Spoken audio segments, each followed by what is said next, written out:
si Jade Buhoy, hatid sa inyo ang mga pinakamainit na balita sa bansa dito sa News Force.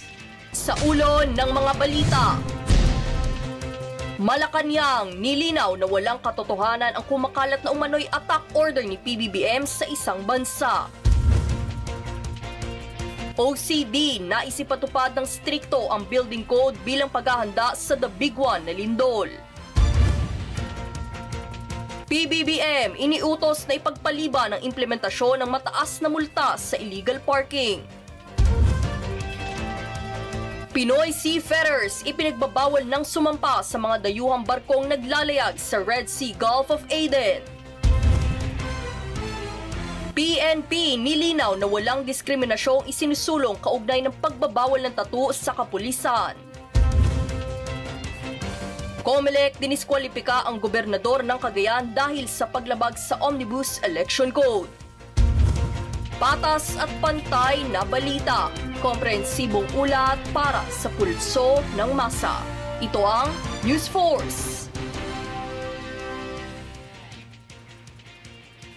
Nilinaw ng Malacanang na walang katotohanan ang kumakalat na direktiba ni Pangulong Ferdinand Marcos Jr. na attack order sa isang bansa. AI-generated lamang umano ang kumakalat na video na minanipula ang boses ni Pangulong Marcos. Kasalukuyan nang nakikipag-ugnayan ang palasyo sa mga concerned agencies para sa mga susunod na hakbang na nararapat gawin ukol dito. Panawagan sa publiko maging mapanuri sa mga napapanood na content at maging responsable sa pagpili ng mga impormasyong ibabahagi. Binigyang papuri ng Department of Health o DOH ang isang matagumpay na liver transplant sa bansa. Nangyari ito kasunod ng naganap na operasyon sa isang 3 taong gulang na bata na si Baby Gianna noong ika-22 ng Pebrero 2024 na na-diagnose sa biliary atresia. Naging posible ang nagsabing operasyon sa pamamagitan ng Pediatric Access to Liver Transplant o PASLIT program, isang kolaborasyon sa pagitan ng DOH, Philippines Children Medical Center o PCMC at the Medical City o TMC. Matatandaan lumagda sa isang Memorandum of Agreement ang DOH, PCMC at TMC noong Pebrero taong 2020 kaugnay ng pagsasagawa ng pediatric liver transplantation na kailangan ng mga pediatric patient at pinangangalagaan ang proyekto ito bilang paslit na nagmula sa katutubong wika na tumutukoy sa isang bata, inosenteng bata o isang sanggol.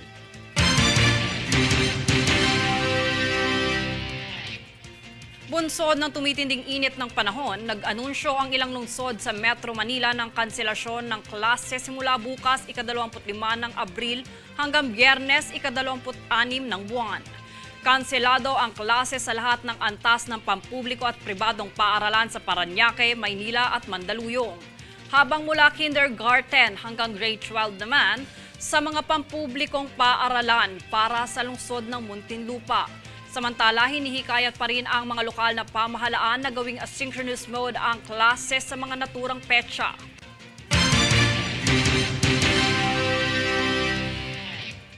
Sa kabila ng matinding init na dala ng El Nino, ninanais ng National Irrigation Administration o NIA ang pagpapabilis sa proseso ng pagsasagawa ng mga irigasyon para matugunan ang pangangailangan ng mga magsasaka sa Mindanao. Para sa buong ulat, narito ang detalye. Sa kabila ng matinding init na dala ng El Nino, nagnais ang National Irrigation Administration o NIA na maghandog ng mga serbisyo ukol sa irigasyong kailangan ng mga magsasaka, partikular sa mga lugar ng Mindanao. Ipinatupad ang nasabing pagpapatayo ng mga irigasyon sa halagang lagpas sa 5 bilyong piso sa lugar ng Midsayap, North Cotabato. Bahagi rin ito ang inspeksyon sa mga kompletong istruktura ng daluyan ng tubig sa Lower Malitubog Service Area upang malaman ang kondisyon nito bago ito ipasa sa pamamahala ng mga magsasaka. Tinatayang higit sa 9,000 hektarya at benepisyaryong higit sa 4,000 magsasaka ang kabilang. Sa ilalim ng pamamahala ni Pangulong Bongbong Marcos, layon nitong paigtingin ang hanap buhay at proyekto upang maging epektibo ang pag-unlad ng mga lupang sakahan. Kasama rin dito ang paglagay sa mga solar pumps sa dike na siyang magbibigay irigasyon sa mga lupang taniman laban sa epekto ng mainit na panahon. Jade Buhoy, nag-uulat para sa One Media Network.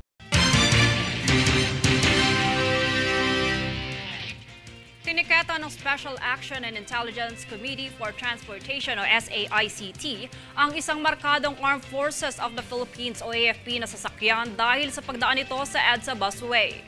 Ang nagpakilalang tauhan ng AFP ay napag-alaman na rehistrado pala ang sasakyan nito bilang isang private vehicle, kung kaya't napatawan ito ng disregarding traffic sign. Patuloy naman ang panghuhuli ng SAICT sa mga iba pang hindi otorisadong sasakyan na patuloy na lumalabag sa batas trapiko.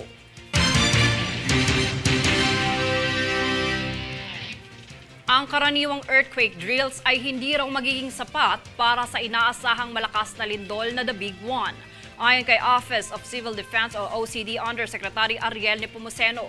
Yan ang balitang hatid ngayon ni Danizel Lopez. Hangad ni Office of Civil Defense sa OCD Undersecretary Ariel Nepomuceno ang striktong pagpapatupad sa National Building Code upang maiwasan ang labis na pagkasira o pagguho ng mga gusali at bahay sa oras ng lindol. Paniniwala ni Nepomuceno, hindi sapat ang mga karaniwang earthquake drills na isinasagawa gaya ng duck cover and hold para sa paghahanda sa inaasahang The Big One. Ang inaasahang malakas na lindol ay tatama anumang oras sa Metro Manila dahil sa paggalaw ng West Valley Fault. Kung kaya't isa rin sa hangarin ng USEC ang mahigpit na pagsunod sa regulasyon na hindi pahihintulutan ang pagpapatayo ng bahay sa mga lugar na vulnerable sa pagguho ng lupa dahil ito ay lubhang delikado para sa kaligtasan at seguridad ng tao. Sa naganap na magnitude 7.2 na lindol sa Taiwan ay binanggit ni Nepomuceno ang husay sa earthquake resistant na mayroon ito kung kaya't nagbabala ito na gawing strikto ang National Building Code sa Pilipinas. Danizel Lopez nag-uulat para sa One Media Network.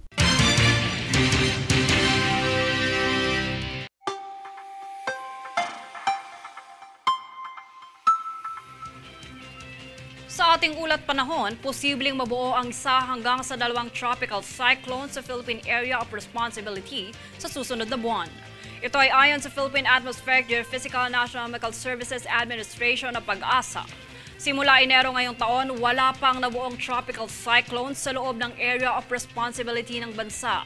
Sa kasalukuyan, maulap na kalangitan na may kalat-kalat na pag-ulan at pagkulog ang asahang mararanasan sa Basilan, Sulu at Tawi-Tawi na dulot ng Intertropical Convergence Zone. Habang posibleng flash floods naman sa Maynila at natitirang bahagi ng bansa.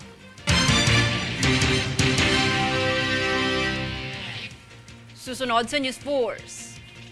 PNP-ACG na itala ang pagtaas sa kaso ng online scam. Bureau of Immigration inaresto ang dayuhang Australiano sa kasong pang-aabuso ng minor de edad. PBBM iniutos ang pagpapaliban ng implementasyon ng mataas na multa sa illegal parking. Manatiling nakatutok para sa higit pang mga balita sa pagbabalik ng News Force.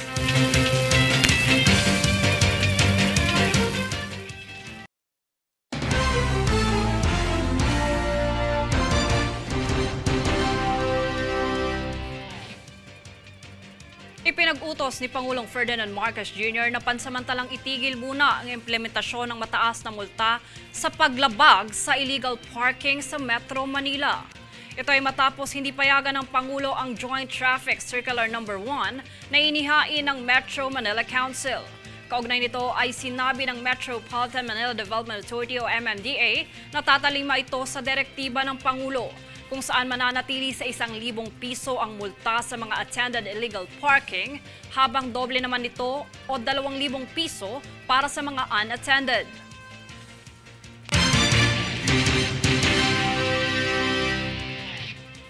Dahil sa matinding epekto ng El Nino sa probinsya ng Mindoro, pinangunahan ni Pangulong Bongbong Marcos Jr. at ng Department of Agriculture o DA ang inspeksyon sa mga lupang sakahan rito. Bukod sa detalye, narito ang ulat. Kaugnay ni Pangulong Bongbong Marcos Jr. ang Department of Agriculture o DA at National Irrigation Administration o NIA sa proseso ng pag-inspeksyon ng mga lugar sa Mindoro na siyang apektado ng El Nino. Ayon sa ulat, mayroong higit sa 8,400 magsasaka ang lubos na apektado ng matinding tagtuyot. Dahil rito, lagpas sa 38,000 mga ani at pananim ang nasira na siyang nagkakahalaga ng higit sa 1,000,000 piso. Bunsod ng matinding epekto nito ang mga bayan ng Mansalay, Bulalakaw, Looc, Magsaysay at San Jose sa Mindoro ay dineklarang nasa ilalim ng state of calamity. Matapos dito, nagpahayag ang Pangulo ukol sa suportang ibabahagi sa mga magsasaka upang malabanan ang matinding epekto ng El Nino.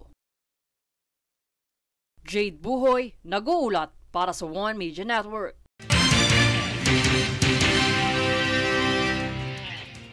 Isinusulong ni Senator Amy Marcos na palawakin pa ang Pantawid Pamilyang Pilipino Program o 4Ps. Mungkahi niya dapat na isama ang mga bedridden, seniors at PWDs. Para sa detalye, narito si Francis Riodique.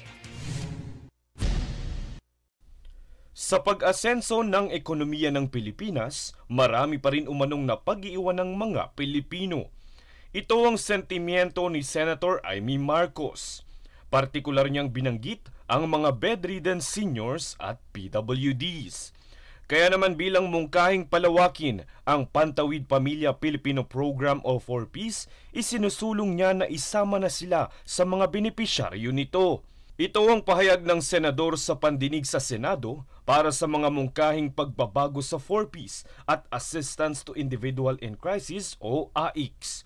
Samantala, tiniyak naman ni House Ways and Committee Chairman Albay Representative Joey Salceda na pinag-aaralan ngayon ng Kongreso ang pagpapataas ng benepisyo ng senior citizens at PWDs sa ilalim ng PhilHealth. Ayon kay Salceda, 47% umano ng mga senior citizens ang nananatili pa rin sa matinding kahirapan. Dagdag pa niya, pinag-aaralan niya din ang posibleng hiwalay na pondong insurance sa PhilHealth para sa mga senior citizen at PWD. Francis Riodique, nag-uulat para sa One Media Network.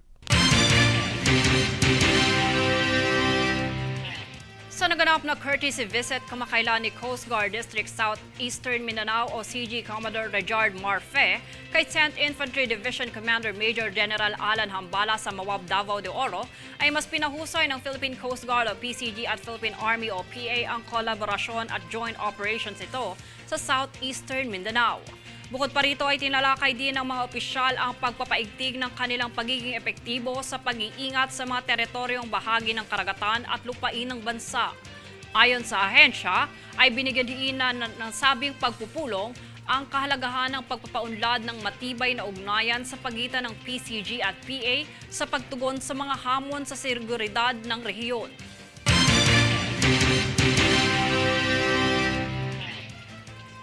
Kaso ng scam sa online selling, muli na namang tumaas ayon sa Philippine National Police Anti-Cybercrime Group o PNP-ACG. Ang naitalang pagtaas ay ating alamin sa ulat ni Danizel Lopez.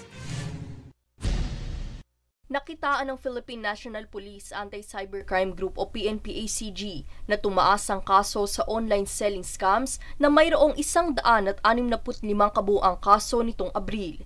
Isa sa nakikitaan ni ACG Director Police Major General Sidney Hernia na dahilan kung bakit lumulobo ang bilang nito ay dahil sa mabilis na pag-usad ng teknolohiya at ang pagdami ng mga tumatangkilik dito kung kaya't sinasamantala ito ng karamihan. Paliwanag pa niya, marami na rin sa publiko ang mas pipiliing mamili online kaysa sa pumunta sa mga pamilihan dahil na rin sa pagdami ng mga nagbebenta sa iba't ibang plataporma na mayroon ngayon. Dito naman nakikitaan ng general na magkaroon ng oportunidad ang mga manggagancho para gawin ang kanilang scam o modus. Kung kaya't payo ni Hernia sa publiko, huwag agad magbayad kung hindi pa lubusang nasusuri ang mga nais bilhin dahil kalimitan ay nadadala lamang sa pabigla-biglang desisyon ang mga namimili na siyang sinasamantala ng manggagancho. Danizel Lopez, nag-uulat para sa One Media Network. Hindi napapayagan ng Department of Migrant Workers o DMW na sumampa ang mga Pilipinong marino sa dayuhang barkong dadaan sa Red Sea at Gulf of Aden. Ito ay alinsunod sa kautusan ng ahensya dahil itinuturing ang mga nasabing lugar na kasama sa listahan ng high-risk areas. Sa ilalim ng Department Order No. 2, iminungkahi ang mga licensed manning agencies at Pinoy seafarers na pumirma sa affirmation letter na nagpapatupad na ang barkong sasakyan hindi dadaan sa Red Sea o sa Gulf of Aden.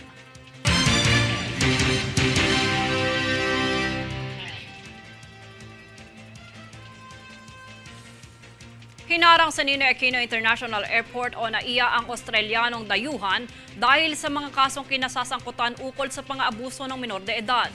Ang dayuhan ay kinilala bilang si Robert David Fenton, kung saang napag-alamang mayroon siyang hit sa Interpol Derogatory System na kabilang sa Red Notice dahil sa sex crimes. Ayon kay BI Commissioner Norman Tansinco, pinaiigting nila ang kampanyang Shield Kids upang maprotektahan ang bansa at mga kabataan laban sa banta ng mga dayuhang sex offenders. Susunod sa News Force. DOH pinangunahan ang inaugurasyon ng multi-purpose geriatric building sa San Lazaro Hospital. PNP nilinaw na walang diskriminasyong isinusulong kaugnay ng pagbabawal ng tattoo sa kapulisan.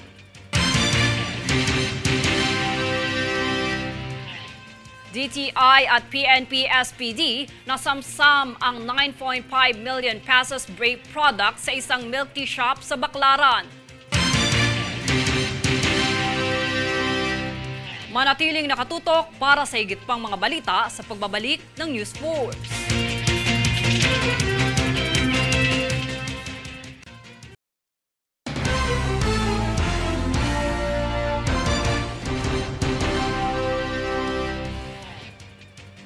Nilinaw ng Philippine National Police na wala itong intensyon na diskriminasyon kaugnay ng pagbabawal ng mga tattoo sa mga kapulisan.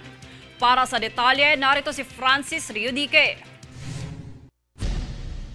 Hindi po natin dinidiscriminate ang sino man pong may tattoo at naiintindihan po natin na ang paglalagay po ng tattoo ay isang form of self-expression.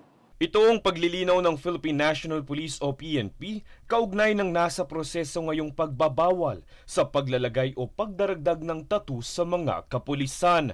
Napirmahan na umano ang memorandum circular na ito noong nakaraang buwan ni dating PNP Chief General Benjamin Acorda at hinihintay na lamang mapublish sa Official Gazette. Kapag naging epektibo na ito, kailangang ipabura ang mga tattoo na visible o nakikita kapag nakasuot ng uniforme ang mga pulis. Kung nakatago naman at hindi nakikita, hindi na umano ito kailangang tanggalin. Ngunit paglilinaw ni PNP spokesperson Police Colonel Jean Fajardo, kung may nakatagong hindi otorisado na mga tattoo ay dapat na ipabura. Ito po yung mga tinatawag po natin ng mga extremist tattoo, yung pong nag-a-advocate ng mga extremism, yung mga sexist tattoo, yung mga indecent tattoo. Ayun po ang pinagbabawal. Mula sa pagiging epektibo nito, binibigyan ng 3 buwan na palugit para ipabura ang mga existing tattoos ng mga pulis. Pagigit pa ni Police Colonel Fajardo, kabilang ito sa mga norms at code of conduct na kailangang maipatupad upang mapanatili ang disiplina at integridad ng kapulisan. Francis Riudique, nag-uulat para sa One Media Network. Nitong kamakailan lang ay pinangunahan ni Department of Health o DOH Secretary Teodoro Herbosa kasama ng ilan pang mga opisyal ang inaugurasyon ng multi-purpose geriatric building sa ospital ng San Lazaro. Isinaan ni Secretary Herbosa ang pasasalamat nito sa lahat ng tumulong sa matagumpay na proyekto at pinaabot din nito ang pasasalamat mula sa buong departamento. Binigyan din niya kung paano naging mahalaga ang puwersa ng ospital sa pagpapanatili ng kalusugan ng publiko at pagpuksa sa mga nakakahawang sakit na nananatiling nakatuon sa misyon nito na pangalagaan ang mga pinakamahirap na mamamayan ng lipunan.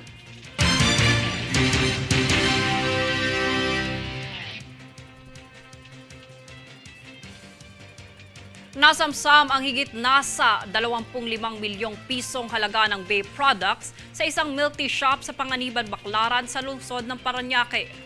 Ito ay matapos ang isinagawang joint operation ng DTI Fair Trade Enforcement Bureau at ng Philippine National Police Southern Police District. Ang naunang natimbog ay nasa 175 3 kahon ng vape sa naturang nagpapanggap na milk tea shop na may tinatayang 9,500,000 pisong halaga.